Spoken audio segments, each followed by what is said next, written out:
법을 통해 국민은 옳고 그름을 판단합니다. 변화하는 시대에 맞춰 법은 계속 바뀌거나 새로 만들어지기도 하죠. 발의된 법안들이 국회의 문턱을 넘어 우리 삶에 영향을 미치는 법안이 될 수 있을지 국회는 지금에서 국민과 함께 지켜봅니다. 국회는 지금 이번 주 살펴볼 입법 예고는 20대 국회 마지막 법안으로 발의된 상장회사법 제정안입니다.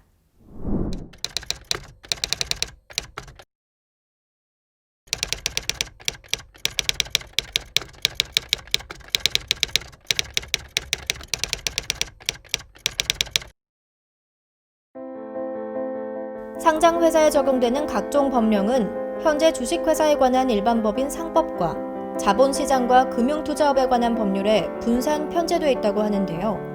상장회사는 물론 여러 이해관계자들은 이 법령을 검토하고 준수해야 함에 어려움을 호소하고 있다고 합니다. 주권이 공개되어 있는 상장회사는 더더욱 그렇다고 하는데요. 필연적으로 다수의 투자자들이 존재할 수밖에 없고 그만큼 지배구조의 건전성과 투명성, 이사 감사의 역할 강화나 주주권의 충분한 보장이 법률적으로 필요하다고 합니다. 이사나 감사들이 회사의 경영진을 제대로 감시하거나 견제하지 못하기 때문이라는데요.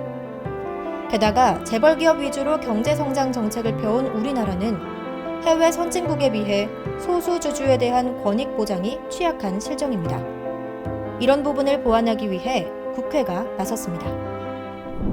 지난달 18일 민생당 의원이었던 최이배 의원이 상장회사 관련 법제의 개선 필요성과 상장회사법 제정안을 중심으로를 주제로 정책 보고서를 발간하고 20대 국회 임기를 마치는 마지막 법안으로 상장회사법을 대표 발의했습니다.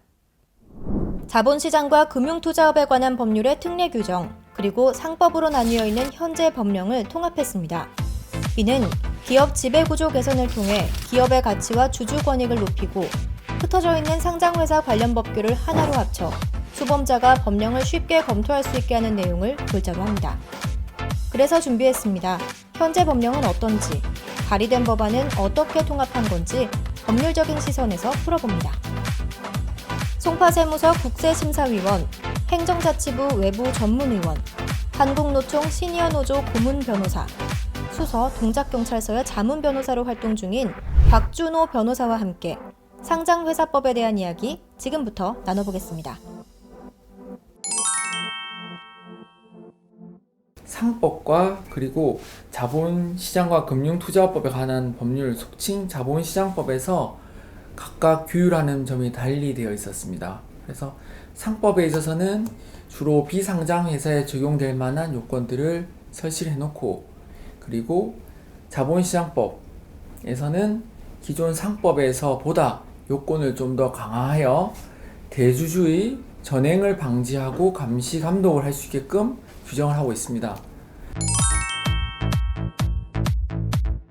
상법과 자본시장과 금융투자업법에 관한 법률로 규율이 나눠져 있는 것을 하나로 통합하여 보다 규율 자체를 명확하고 획일적으로 할 수 있게끔 하자는데 그 취지가 있습니다.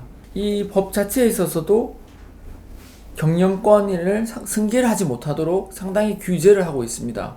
따라서 어떤 회사가 예를 들어서 창업자가 창업을 하여 그 회사가 이제 주주를 모집해서 주주회사, 주식회사가 되면은 회사가 더 이상 개인의 것은 아니죠. 그래서 주주들과 공유를 하게 되는데요. 그 경영을 했을 때 반드시 회사가 기존 대주주, 즉 기존의 창업자 가문이 운영을 한다고 해서 반드시 그 회사가 경영이 부실해야 된다거나 또는 위법해진다는 보장도 없고 대주주의 권한이 집중되면은 회사는 대주주 권한을 전행할 수가 있고 그래서 따라서 소수주주를 좀 더 보장하기 위해서 상법상 정해진 요건보다 그 요건을 완화하여 집중투표제를 보장하는 등 각종 부분에 있어서 완화하여 소수주주들이 자신들이 가진 권한보다 그러니까 가지고 있는 의결권보다 주주수보다 더 많은 권한을 행사할 수 있도록 보장하는 데 주요 목적이 있습니다. 지금도 이미 충분히 제한을 하고 있긴 한데 그 기존의 대주주나 오너 가문에 대한 이 제한의 정도를 더 크게 더 확대해서 제한을 하고 가지고 있는 의결권, 원래 의결권보다 더 많은 권리를 행사할 수 있도록 보장하는데 이 법의 목적이 있습니다. 그래서 뭐 좀 중요한 결정을 했을 때 그 소수주주들이 좀 더 소액주주들이 의견을 좀 더 강하게 어필할 수 있게끔 하는 게 있고, 또 대주주들의 경영권 및 경영권 승계 이런 부분을 제한하게끔 되어 있는 게 이 법의 취지입니다. 그래서 각종 정보 공개라든지, 예를 들면 여기서 이제 주주들의 전자 우편 주소를 이제 쉽게 볼 수 있게 하자. 그러니까 전자 우편 주소를 쉽게 볼 수 있게 하자는 것은, 열람하게끔 하자는 것은, 누군가 소액 주주들을 단합을 시킬 때 기본적으로 연락을 취해야 되는데 보통은 기존에는 연락을 못 했으니까요. 근데 이제는 연락을 쉽게 할 수 있게끔 전자 우편 주소를 줘가지고 누군가 나서서 이제 대주주에 대항해서 어떠한 소액 주주 운동을 했을 때 좀 손쉽게 할 수 있는, 접근부터 쉽게 할 수 있는 것이 이제 법에 다 들어가 있습니다. 전문가가 바라보는 시각에서 풀어본 입법 예고였습니다. 이 법안을 만드는 데 들어가는 인적, 물적 노력은 결코 적지 않지만 국회의원 임기가 끝나면 모든 법안은 자동으로 폐기됩니다. 이 법안이 20대 국회 끝자락에 마지막 법안으로 발의됐는데요. 새로운 국회의 임기가 시작됐지만 이미 발의된 법안이니만큼 21대 국회에서 이 법안이 재논의될 수 있을지 관심을 두고 지켜보시면 좋겠습니다.